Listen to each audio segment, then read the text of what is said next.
초등학교 4학년 때부터 폐결핵을 앓고 있던 여자아이가 있었습니다. 4학년 때 시작된 폐결핵이 도무지 낫지를 않는 거예요.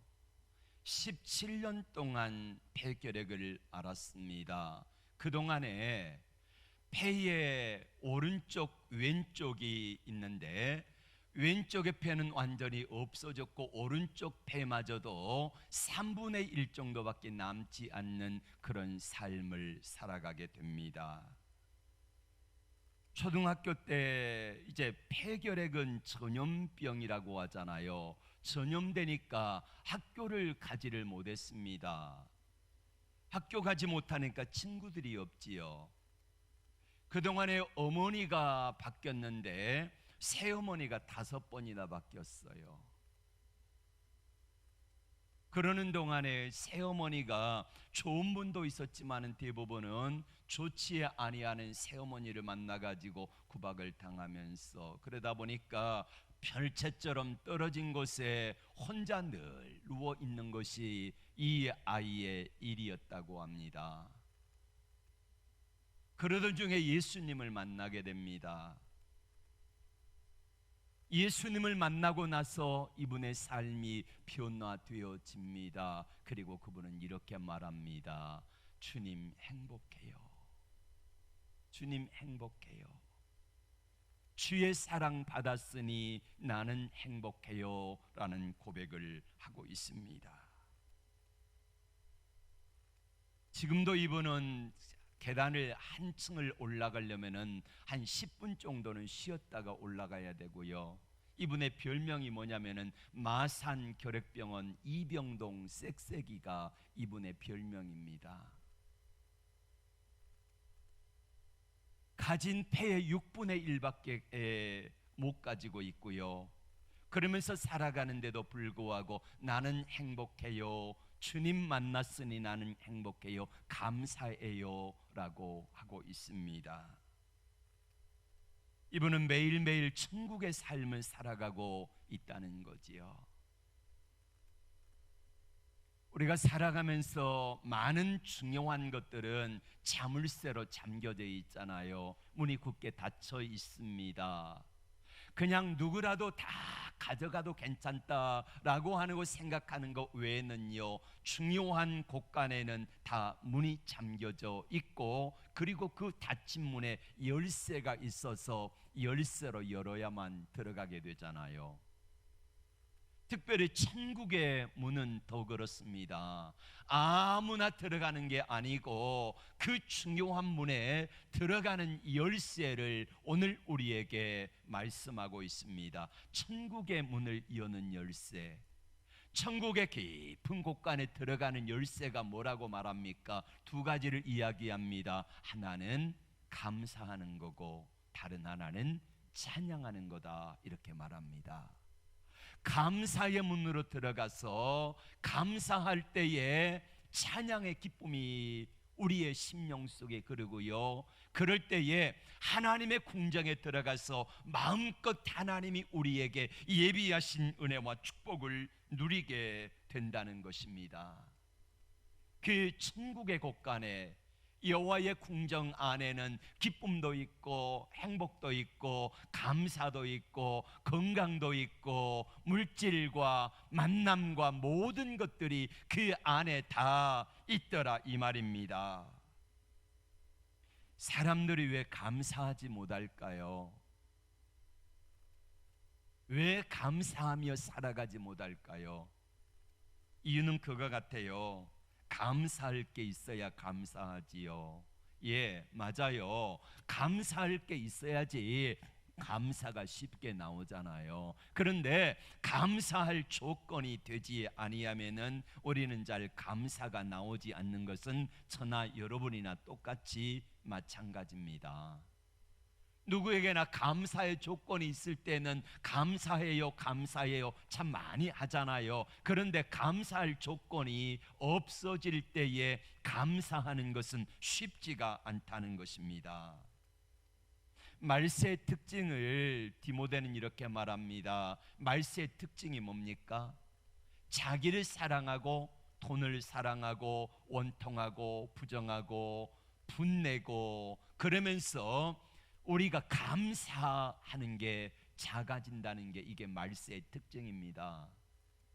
말세가 되어질수록 감사가 적어진다는 거예요.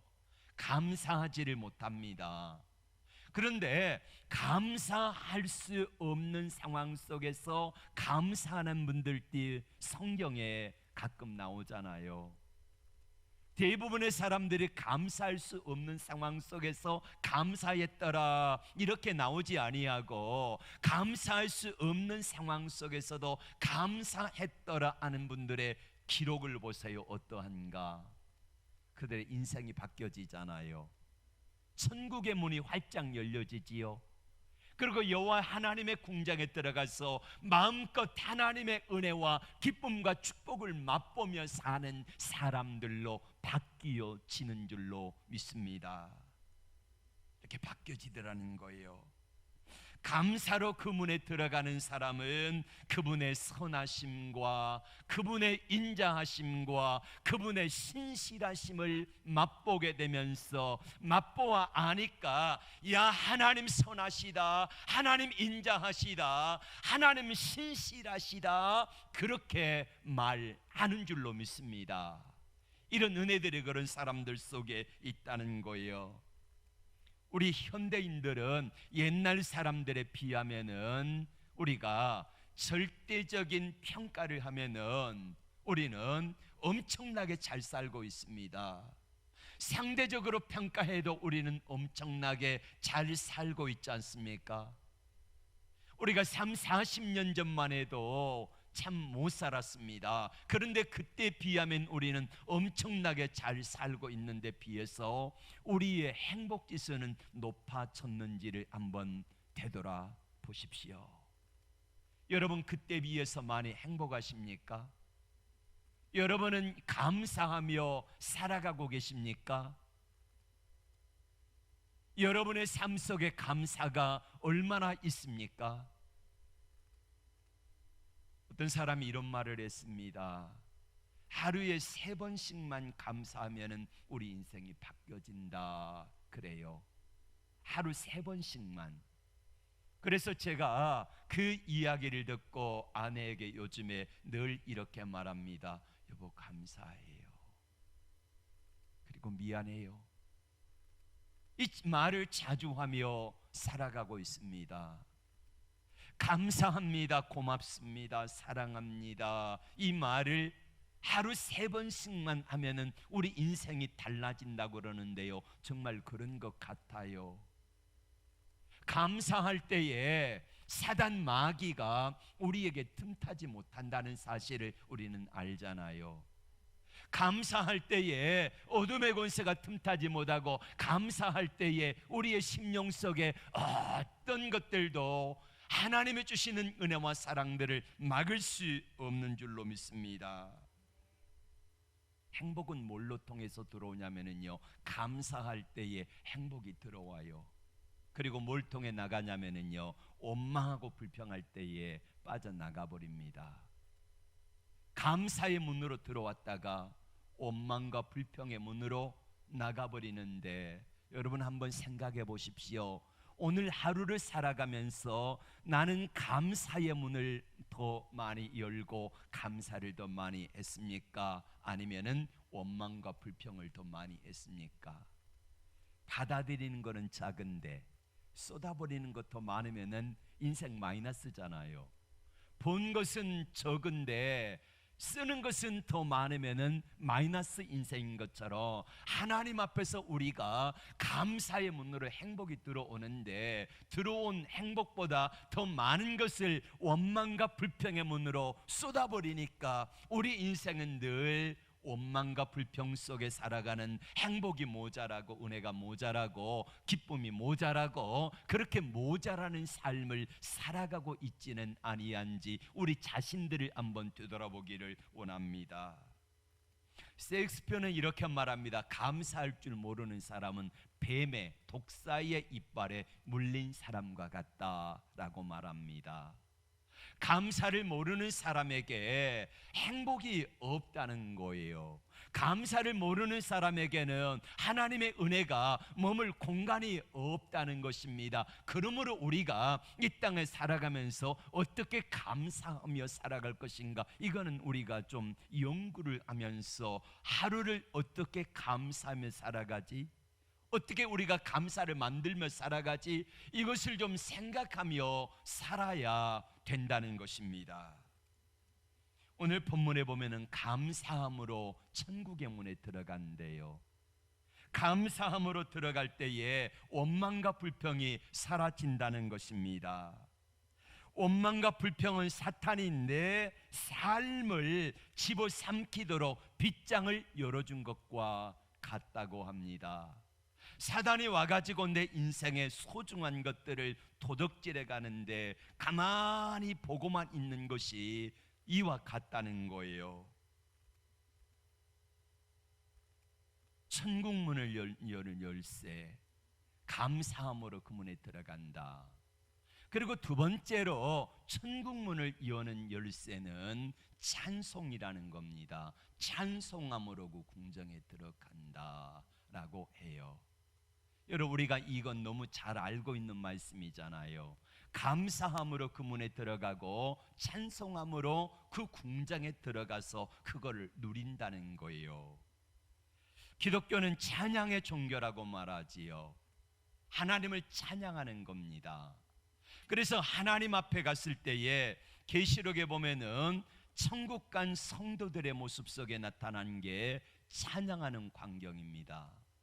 계시록 4장에 나오는 이 하나님의 보좌의 광경도 찬양하고 예배하는 광경이 나오고요. 계시록 5장과 계시록 14장에 나오는 14만 4천 명의 성도들이 하나님을 찬양하는 모습도 역시 마찬가지고요.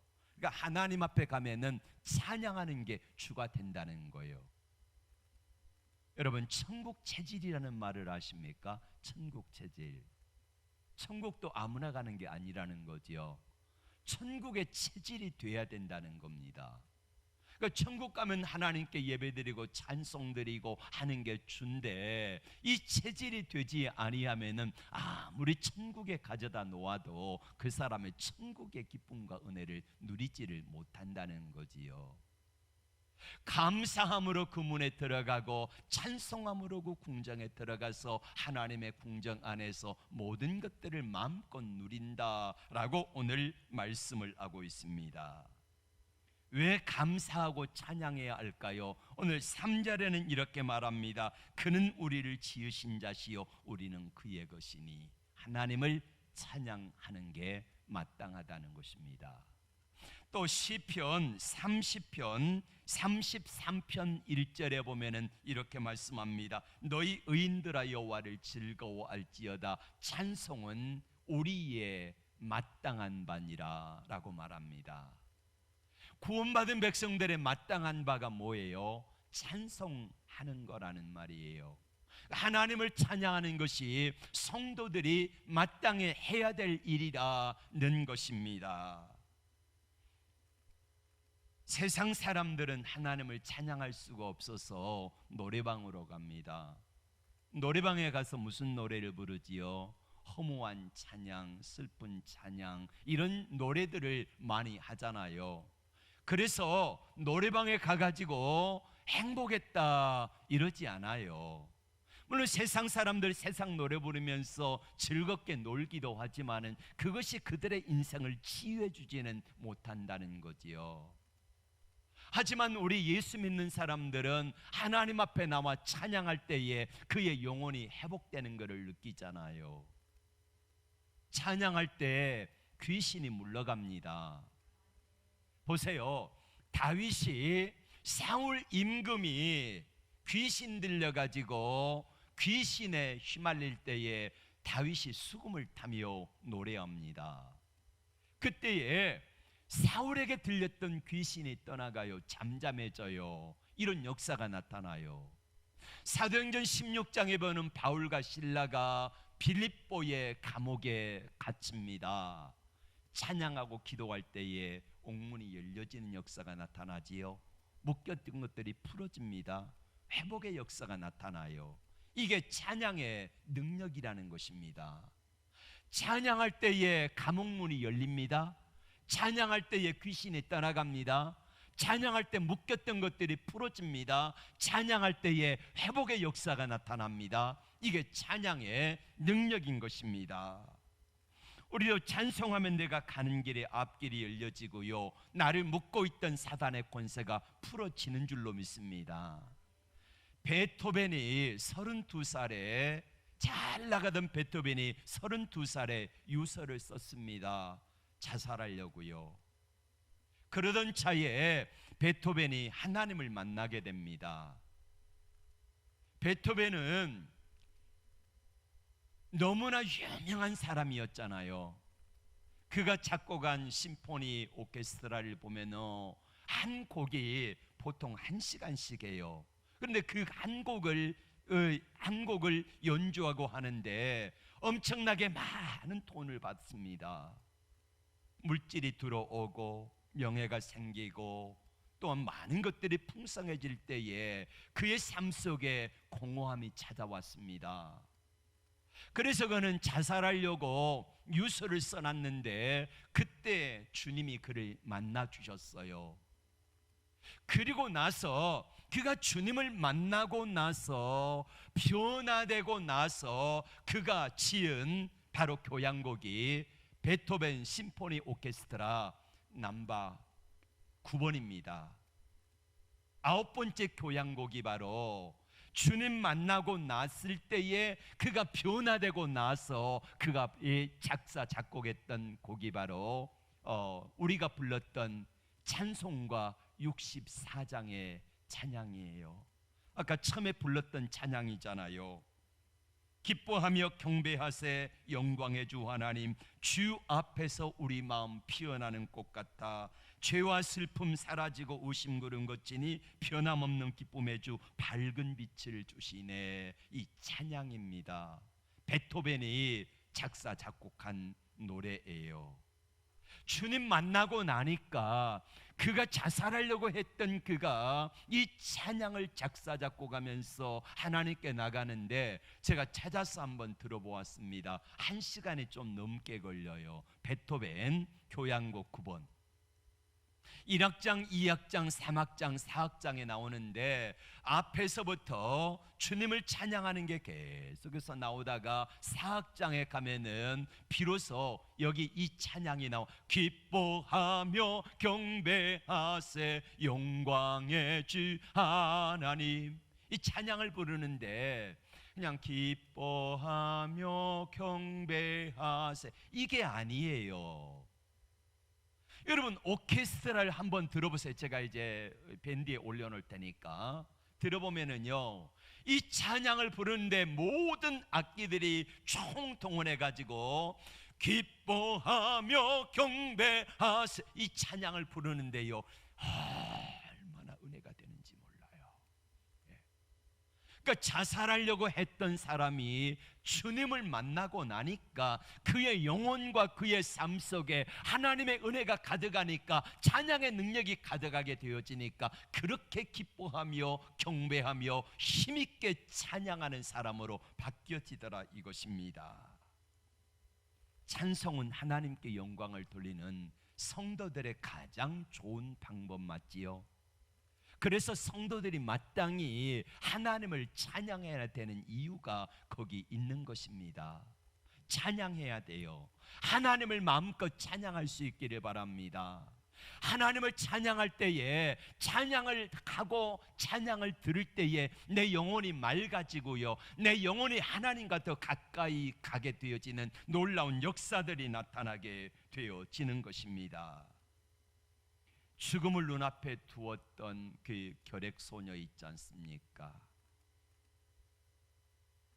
중학교 3학년쯤 되었을 때에 결핵을 이제 병원 마산 결핵병원에서 더 이상 이제 쓸 약이 없다고 포기를 했습니다. 죽기만을 기다리고 있어요. 중학교 3학년 때 몸무게가 30kg입니다. 30kg면은 얼마나 말랐는지 여러분 상상이 가시지요. 죽을 날을 기다리고 있어요. 그랬던 그가 결핵병원에 이제 예배당에 나가가지고 하나님께 기도하기 시작합니다. 하나님이 살아계시다고 하면은 나를 한 번만 만나주세요. 그는 하나님께 기도하며 매일 하나님께 나가 기도하기 시작했습니다. 예배당에 걸어가기까지 가다가 쉬고 별명이 뭐냐면 이병동 쌕쌕이에요. 이분이 간증할 때 보면 지금도요, 솜이 차가지고 쌕쌕거리는 소리가 나요.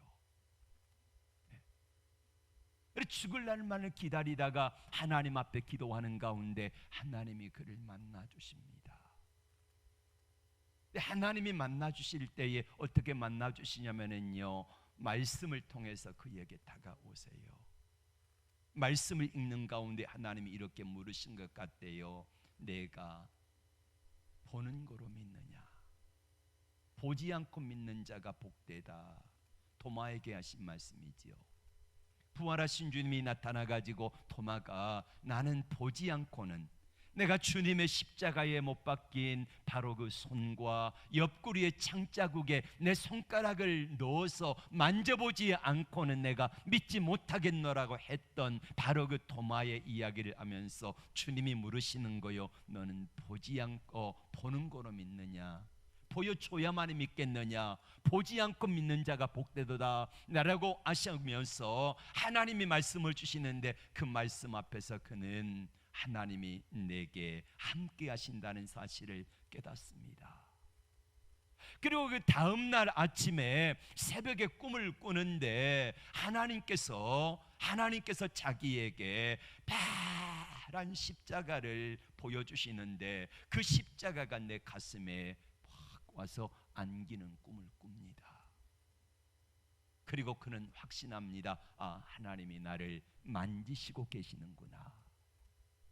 그리고 하나님의 은혜가 너무너무 감사해서 내가 어떻게 하나님께 영광을 돌릴까?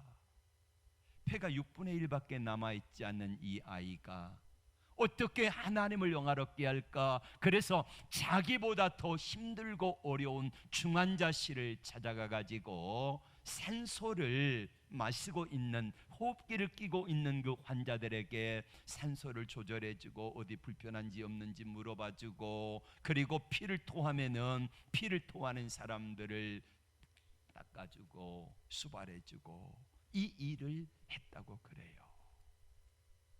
이렇게 해서 중환자실에 매일매일 드나들면서 자기도 힘든데, 자기도 산소호흡기를 끼고 있을 때가 많은데, 그렇게 중환자를 섬기는 가운데 한 달쯤 그렇게 되었는데 그에게 결과가 나오기를 모든 결핵균들이 다 사멸되었다고 하는 결과를 받습니다.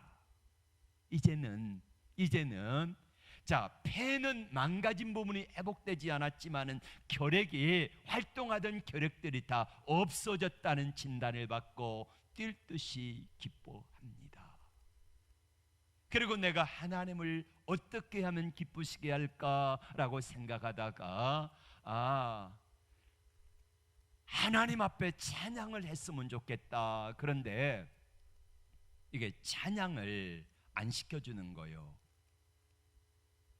마산 결핵요양병원에 이제 예배당에 나올 수 없을 정도의 중환자실에 있는 사람들, 병실에 있는 사람들, 그 사람들이 예배당에 나오지 못하니까 그 예배당에 나오지 못하는 사람들을 위하여서 그래도 결핵 환자들 가운데 조금 괜찮은 사람들이 한 10여 명이 모여가지고 찬양대를 조직하고, 그리고 결핵요양병원에 원목 목사님하고 같이 이제 병실을 다니면서 찬양해주고 예배를 드려주고, 그렇게 하는 이 사역을 하는 것입니다. 근데 이분은 워낙 폐가 다 망가져 버렸기 때문에 찬양을 못하는 거예요. 어느 날 연습하고 있는 그 찬양팀들을 찾아갔습니다. 나도 찬양단 좀 들려주라고. 웃어요. 안 된대요. 어떻게 그렇게 당신 같은 사람이 호흡도 이게 짧아가지고 계단 하나 올라가지 못하는데 찬양할 수 있겠냐는 거지요. 안 들려줘요. 그래서 한 게 뭐냐면은 악보 복사하고 악보 정리하고 또 악기 나르고 하는 이 일을, 허드렛 일을 하는 일부터 먼저 시작을 했다고 그래요. 그러다가 마산 복음병원에 있는 결핵요양병원에서 있는 그 찬양 팀들을 중심으로 해가지고 결핵 관우들을 돕기 위한 자선 모금회 행사가 창원 KBS 홀에서 있었는데, 그 엄청난 대회를 앞두고 열심히 연습하는 중이었대요. 근데 10명 정도의 정식 단원이 있는데 찬양팀들 가운데서 제대로 노래를 아는 사람들이 많지가 않아요. 거의 없어요. 솔로를 해야 되는 부분이 있는데 그 솔로를 소화해내는 사람이 없어요. 지휘자가 이 사람 저 사람 다 시켜보는데 아무도 그걸 소화내지 못하는 거예요. 그래서 뒤에서 그 모습을 보다가 지휘자님, 제가 하면 안 될까요? 제가 한번 해볼게요. 웃는 거예요. 다 웃어요. 별명이 이병동 쌕쌕인데 네가 어떻게 하겠냐고 비웃는 거예요. 처음에는 안 된다 그랬다가 하도 안 된다 그래서 해보겠다 그러니까 원목 목사님이 다음날 그러더랍니다. 소원인데 하다가 안 되면은 그냥 말면 되지 않냐고. 그래서 이제 시켜줬대요. 해보는데요, 여러분 27년간을 결핵을 앓던 사람이 그 망가진 6분의 1의 폐로 끊어질 듯 그렇게 하나님을 찬양하는 그 찬양이요, 거기 있는 사람들이 처음에는 한번 해봐 그렇게 비웃음 정도의 눈초리가 나중에는요 경이로운 모습으로 순식간에 바뀌어버린 거예요. 그래가지고 이분이 이제 솔로 부분을 하는데 모든 사람들의 숨을 죽여가면서 끊어질 듯 그러면서 이어지는 그 찬양의 모습을 듣고요 엄청나게 은혜를 받은 거예요. KBS 홀에서 할 때 그때 유명한 복음 가수 박종호 씨, 다윗과 요나단, 그리고 수많은 그 복음 가수들이 와가지고 찬양하는데 이 사람들은 한 곡씩만 부르고 그만두고요. 그리고 여기 이 복음병원에 있는 그 환우들로 이루어진 팀들이 6곡을 불렀다 그래요. 거기 수많은 사람들이 많은 은혜를 받은 거예요. 그렇게 해서 수많은 사람들에게 엄청난 은혜가 끼쳐지고요, 그리고 이분의 인생이 바뀐 겁니다. 하나님을 찬양할 수 없는 상황 속에서 찬양하고 기뻐하고 감사하며 살아갈 때에 하나님께서 이분의 인생을 변화시켜 주시는데요, 거기서 그는 그렇게 하나님을 찬양하면서 CCM 가수로 잘 부르지 못하지만은 하나님을 찬양하는 그 찬양의 기쁨을 누리면서 그렇게 살아가고 있고요. 그러면서 남편을 만나서 지금 목사님의 사모로 그렇게 섬기고 있습니다. 하귀선 사모의 간증이에요. 네. 여러분, 감사할 수 없는 사람이 감사하고 찬양할 수 없는 사람이 찬양할 때에 이런 놀라운 회복의 역사들이 나타나더라는 거예요. 마산 결핵요양원에는 이제 해마다 11월 달이 되어지면은 낙엽제라고 하는 행사를 한답니다. 낙엽이 지는 때에, 그때에 낙엽제 하면은 뭐가 떠오릅니까? 떨어진 낙엽처럼 인생이 이제 얼마 남지 않은 그런 모습이 상상이 되어지잖아요. 그때만 해도 많은 사람들이 결핵으로 인하여서 죽어갈 때니까. 예. 환우들 가운데 링거를 맞다가 링거줄을 가지고 매듭을 매가지고 뭐 이것저것 만들고 그래가지고 그거를 이제 팔기도 하고 시를 쓰기도 하고 그렇게 해서 낙엽제를 하는데, 많은 사람들이 오는데 이 하기선 사모가 어느 날 중환자실에 있는 엄마, 그리고 엄마에게 결핵이 전염되어지는 어린 딸 아이를 둔 엄마가 있는데 산소호흡기를 쓰고 있어요. 근데 그 엄마가 쓴 작은 시 하나가 있습니다. 이 시는 주님께 띄울 편지입니다. 산소호흡기를 끼고 있고 언제 죽을지 모르는, 자기도 결핵에 걸리고 자기 딸 아이도 결핵에 걸려서 거기 있는 이 상황 속에서 이 여인이 주님께 뭐라고 편지를 띄웠을까요? 뭐라고 시작을 하나? 주님께 띄울 편지. 너무나 감사한 마음 먼저 적어야겠지. 두 손 모아 봉투를 삼고 믿음으로 우표를 삼아 하늘나라 띄워보내면 언제 도착을 할까? 뭐라고 맺어야 하나? 주님께 띄울 편지. 너무나 감사한 마음 다시 적어야겠지. 주님께 띄울 편지에 서두에도 뭐라고 적어야 하나 봤더니 먼저 감사한 마음 적어야겠지. 뭐라고 맺어야 하나라고 생각하다가 감사로 맺어야겠지. 이게 이 여인의 고백입니다. 감사할 수 없는 상황, 찬송할 수 없는 상황 속에서도 이 여인은 하나님 앞에 뭐라고 감사해야 될까? 먼저 감사를 적어야지. 뭐라고 끝맺어야 될까? 감사하다고 끝맺어야지. 이게 어디서 나올까요? 어떻게 그게 가능할까요? 우리 주님 만나는 천국의 문에 들어가니까 그 안에서 누리는 행복과 평화와 기쁨이 있기 때문에 이렇게 감사하고 찬양할 수 있지 않을까 생각을 합니다.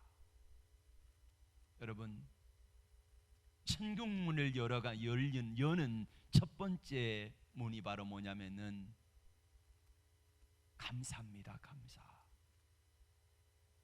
그리고 마지막으로 천국의 문을 열어 젖히고 들어갈 수 있는 바로 그 문이 뭐냐면은 찬송이에요.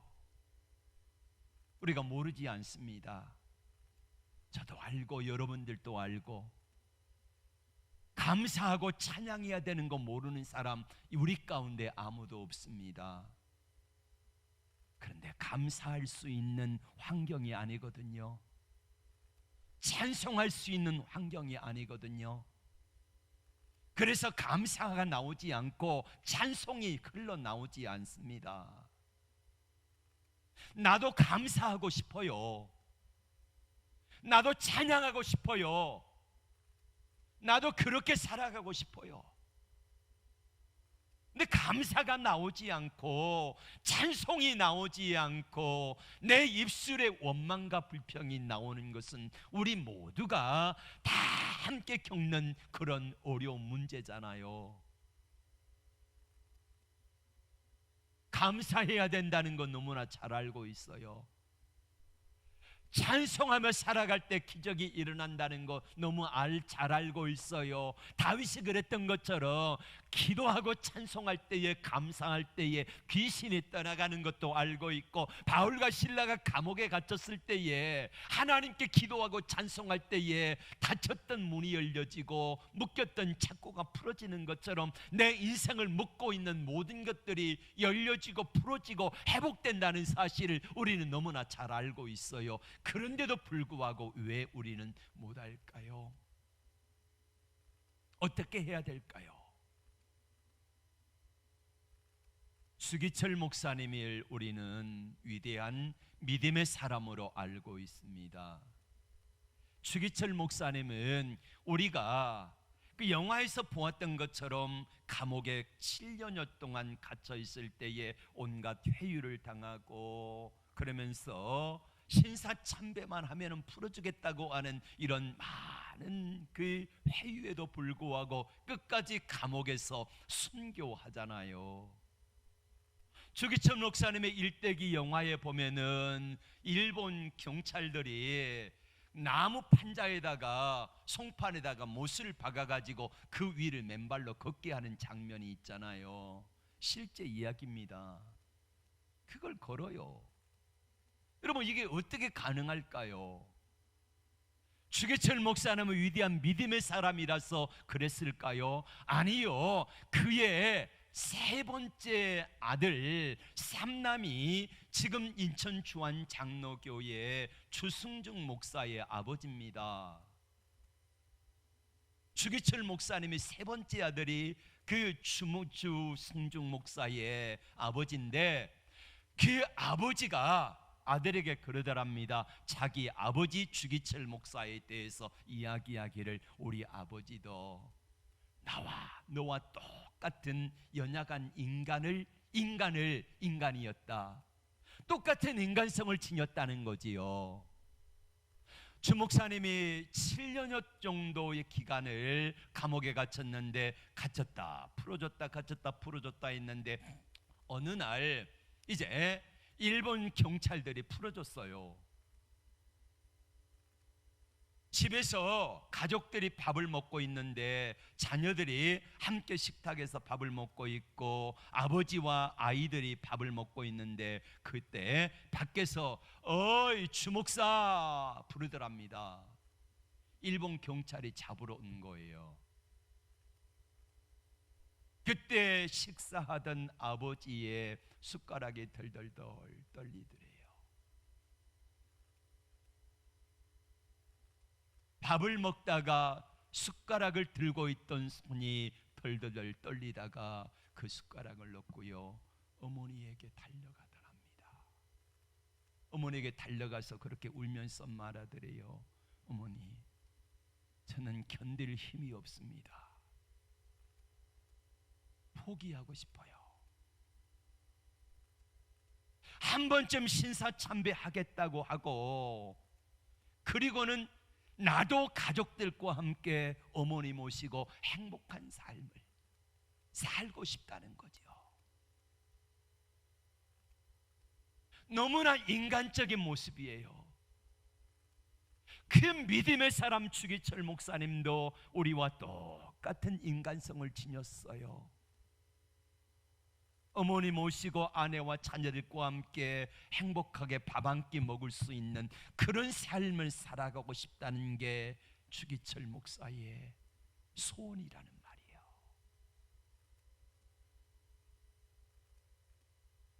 주기철 인간의 힘과 능력으로는 그 순교할 수 없는 상황이었지만은, 순교할 수 있는 힘을 누가 줘요? 하나님이 주세요. 하나님이 그에게 힘을 주시니까 결국에는 감옥에서 순교하고 믿음의 영웅으로 우리에게 남아있잖아요. 내 힘과 내 능력으로는요, 어렵고 힘들 때에 찬양할 수 없어요. 감사할 수 없어요. 형편과 처지가 힘들고 어려울 때 감사가 안 나와요. 짜증이 나와요. 원망과 불평이 나와요. 우리 모두의 다 고민입니다. 그런데 그때에 감사할 수 없는 상황, 원망하고 불평할 수밖에 없는 상황 속에서 똑같이 짜증 있는 대로 다 내버리고요, 원망하고 막 불평하고요, 하나님을 향하여서 의심하면서 하나님이 어디 계시냐 그러고요, 그렇게 해보세요. 그럼 여러분의 속이 시원합니까? 여러분이 행복해집니까? 아니요. 마귀에게 내 삶을 송두리째 다 갖다 바치는 격이 되고 마는 거예요. 모든 사람이 원망할 수밖에 없는 상황, 모든 사람이 찬양할 수 없는 상황이 되었을 때에도 불구하고 하나님의 은혜를 붙잡는 거예요. 하나님, 너무 힘들어요. 감사할 수 없고 찬양할 수 없는 상황이지만은 하나님을 붙듭니다. 하나님 도와주세요. 그러면은 하나님께서 주기철 목사님에게 그 어려운 상황 속에서 이겨낼 수 있는 힘을 주었고, 다윗이 도망 다닐 때에 원망스럽고 힘들고 어려웠을 때에 이겨낼 수 있는 힘을 주었고, 욥이 그 어려운 상황 속에서 원망하고 불평할 수밖에 없는 상황 속에서 하나님이 새 힘을 주어서 나중에 갑절을 축복을 받게 하셨던 은혜들을 하나님이 허락하여 주실 거라는 말이에요.